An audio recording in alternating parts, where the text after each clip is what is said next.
Hey guys, welcome back to another physics tutorial. Today we are going to be talking about factoring, and specifically factoring quadratics. So first, let's talk about what a quadratic is. A quadratic with one variable is an equation where we have one term where the variable is raised to the second power, one term where the variable is raised to the first power, and a constant. Now keep in mind this constant can be zero, but c could be any number, okay? To solve these quadratic equations, one thing that we can do is we can just get it into quadratic form as we see here, and just plug and chug into the quadratic formula that we see here. Now, what do I mean by quadratic form? Basically, I'm going to take my quadratic equation and make it so that one side of the equation is equal to zero. If I do that, then my equation is in quadratic form. And then I can determine what A, B, and C are and just plug A, B, and C into this formula and I will get my answers. So let's say I had an equation that looked like 3x squared minus 2x plus 1 is equal to 0. Well, since one of the sides of the equation is equal to 0, we already know that this equation is in quadratic form. So now all we need to do is identify A, B, and C. A is going to be whatever is multiplied by x squared, or the coefficient of x squared. Well, that's just 3. B is going to be whatever is multiplied by x. Well, that's just negative 2. And C is going to be our constant. In this case, that's positive 1. So then I would just take 3, negative 2, and 1 and plug them in for A, B, and C respectively into this equation. And I would get two answers because of this plus minus sign. This plus minus sign is going to give me two answers because I'm going to have one answer where I treat that as a positive sign and one answer where I treat that as a negative sign. But to be honest, that's not particularly interesting for us because we're not going to be doing a whole lot of the quadratic formula in physics. We're going to find easier ways to deal with these quadratic equations. And so we're going to be doing some factoring. So let's take a look at that. For my first example here today, I have 5n squared plus 3n is equal to 0. It's a quadratic, all right. We have an n to the second power and an n to the first power. So let's see how we can deal with this. Well, first of all, we have to make sure that our equation is in quadratic form. Is one side of the equation equal to 0? Well, yes, it is. So first step done right there. We're already set. Now, let's take a look at C. Is C some number or is it 0? Well, in this equation, clearly it's 0 because we don't have a C. So if it's 0, then we can use an easy factoring trick. What we can do is we can pull out the common product in these terms, or I'm sorry, rather the common multiplier in these terms. We have 5n squared for the first term and 3n for the second term. In both of these terms, we have at least one n. So what I can do is I can pull that out. So I'm going to write n on the outside of this parentheses. And then I'm going to write whatever is left after I divide by n for each of these terms. So if I take 5n squared and divide by n, I just get 5n. If I take 3n and divide by n, I just get 3. And then I'm going to set that equal to 0. So now let's do a check to make sure our logic is good here. So if I multiply n by 5n, I'm going to get 5n squared. So that checks out. Now, if I multiply n by 3, I'm going to get 3n. So that checks out. I want to make sure that if I multiply n back into my equation, it's going to look just like what was right above it. And it does. So now we can take the next step in our logic. Now, let's say we have two numbers, a and b. And I say that a times b is equal to 0. Well, you know there are two cases here. Either a is equal to 0 or b is equal to 0. Those are the only two ways that a times b is equal to 0. Now, of course, a and b could equal 0, but we're going to be looking at things case by case here. So by the same logic, I know that if n times 5n plus 3 is equal to 0, then either n has to be 0 or 5n plus 3 has to be 0. So if n is equal to 0, then we have our answer right there. N is equal to 0. Now, if 5n plus 3 is equal to 0, well, I'll just write that out. 5n plus 3 equals 0. What is n going to be here? Well, if I want to solve for n, first, I'm just going to subtract 3 from both sides because I want my term with n to be isolated on one side of the equation. So now I have 5n equals negative 3. Now I just divide by 5, and I get my answer of negative 3/5. So, see, I got two answers here, and anytime you solve a quadratic, you're going to get two answers. I got n equals 0, and I got n equals negative 3/5, okay? So, that's one example down. Let's take a look at another. 4x squared is equal to 9x. Now, this is a quadratic because we have x to the second power and x to the first power, but it's not in quadratic form. We have to make sure that one side of the equation is equal to 0, but doing this is pretty easy. All we have to do is subtract 9x. We could also subtract 4x squared, but I prefer to subtract the power of 1 because I like to keep my x squared positive. It's just a little bit easier for me. So I can simplify this equation to 4x squared minus 9x is equal to 0. Well, now it looks a lot like the equation above, and I'm going to do the same thing I did before.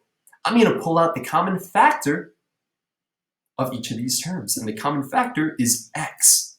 And if I divide 4x squared by x, I am just left with 4x. If I divide negative 9x by x, I'm just left with negative 9.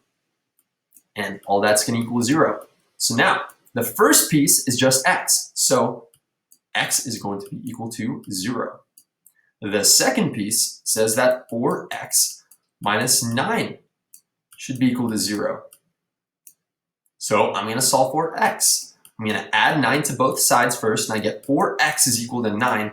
Then when I divide by 4, I'm going to see that x is equal to 9/4. So I get two answers here. I get x equals 0, and I get x is equal to 9/4. So solving quadratic equations when c is equal to 0 is actually pretty simple. But now let's take a look at some examples where c isn't 0. Let's see if we can find an easier way to deal with these other than plugging into the quadratic formula. Well, I have x squared plus 9x plus 14 is equal to 0. The only way I'm going to be able to solve an equation like this where c is not 0 without using the quadratic formula is if I have a little trick up my sleeve. This little trick is a two-part trick. First, I'm going to see what b is. Well, b is just equal to 9, okay? I'm going to take a look at what c is. c is just equal to 14. Positive 9 and positive 14. So here's my trick. I am going to try and find two numbers. Let's call them a and b, okay? A and b are two numbers again.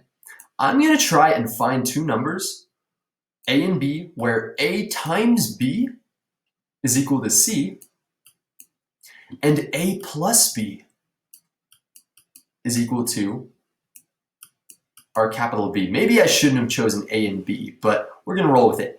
Lowercase a and lowercase b are our two numbers we're trying to find. And lowercase a plus lowercase b equals capital B, and lowercase a times lowercase b equals capital C. So I want to find two numbers that add up to 9 and two numbers whose product is 14. Well, the easiest way I believe to do this is to take a look at this part first.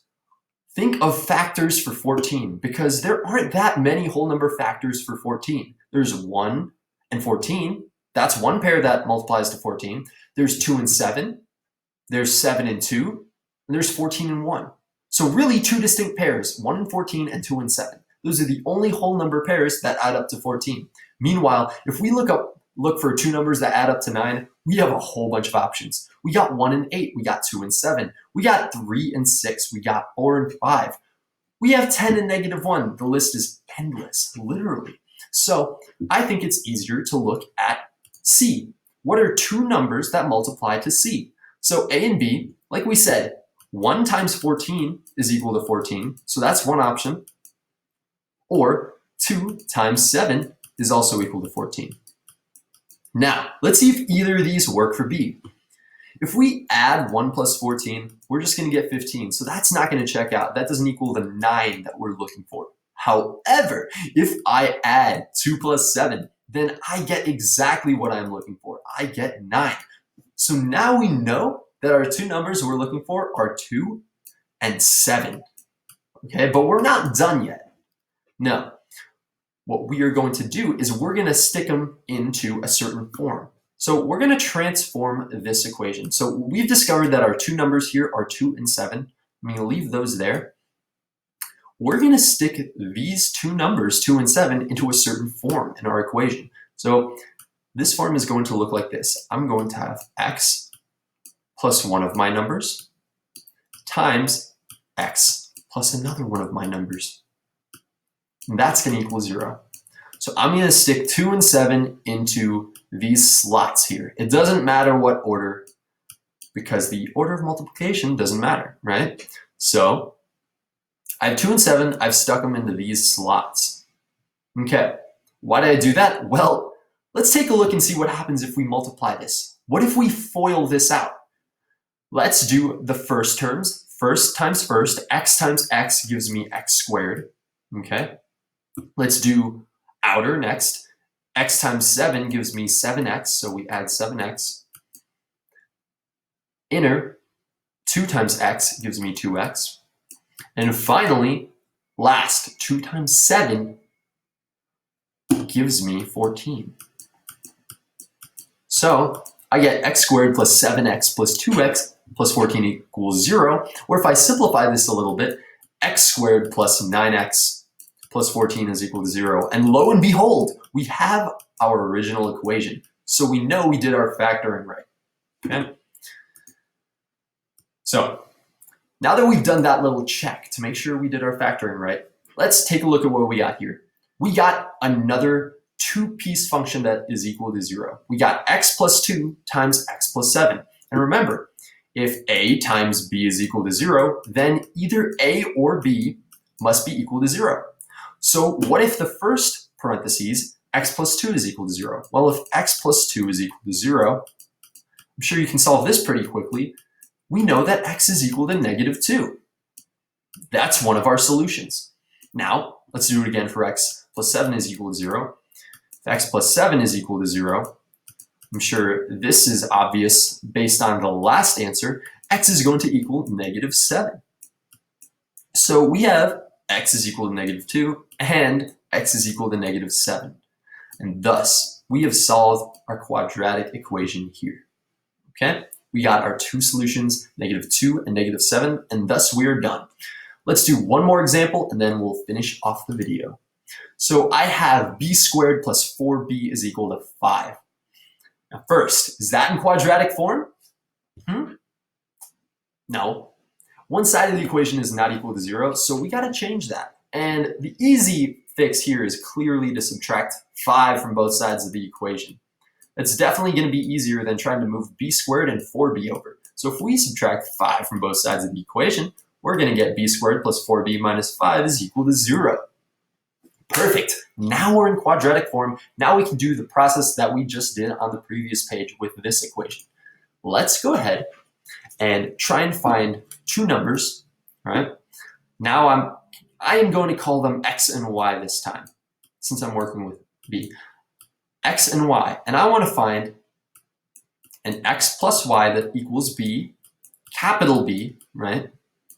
And x plus y that equals capital C. Remember, I'm using capital A, B, and C to talk about the coefficients in our quadratic form. So our capital B here is going to be whatever is multiplied by the first power. And we see that 4 is multiplied by our first power. So we're going to take this coefficient right here, and we're going to say, well, b is equal to 4. And now we're going to take our constant c, which is going to be negative 5. And we're going to say c is equal to negative 5. All right, so now I want two numbers. Ooh, this is supposed to be a minus sign, or multiplication sign right here. I want two numbers that multiply to negative 5 and add to 4. Okay? So let's start with our c, and let's find two numbers that multiply to negative 5. Well, 5 is a prime number, so only 1 and 5 are factors of 5. If we want to find factors of -5 that are whole numbers, well, we got to do the same thing. We have two options. We have -1 and 5, or -5 and 1. Okay, so we have two options here. -1 and 5, and -5 and 1. Now, if I add -1 plus 5, I'm going to get 4, and that's what I'm looking for. So I'm going to use -1 and 5 as my two numbers. If I added -5 plus 1, I would get -4. And remember, the b we're looking for is +4, not -4. So this isn't going to work. We're going to use -1 and 5 as our two numbers. So I'm going to go ahead and erase, knowing that we're going to use -1 and 5. Okay? Our numbers are -1 and 5. And I'm going to stick -1 and 5 into this form. I'm going to have x minus 1, or x plus -1, same thing, then x plus 5. That is equal to 0. Okay, and if we were to FOIL this out, we would find that we would get our initial equation of b squared plus 4b minus 5 is equal to 0. Oh, apologies. I made a mistake. I put x in there. We're not solving for x, we're solving for b. Silly mistake. All right. But in physics and math, we're always going to make mistakes and we're never going to be perfect. So remember, forgive yourself. Whenever you make a silly mistake like that, whenever you forget that negative sign, okay, or that plus minus, it's okay. Happens to everyone. All right, so we got b minus 1 times b plus 5 is equal to 0. Now we're going to set each piece of this equation equal to 0. So if b minus 1 is equal to 0, then b is equal to 1. And that's our first solution.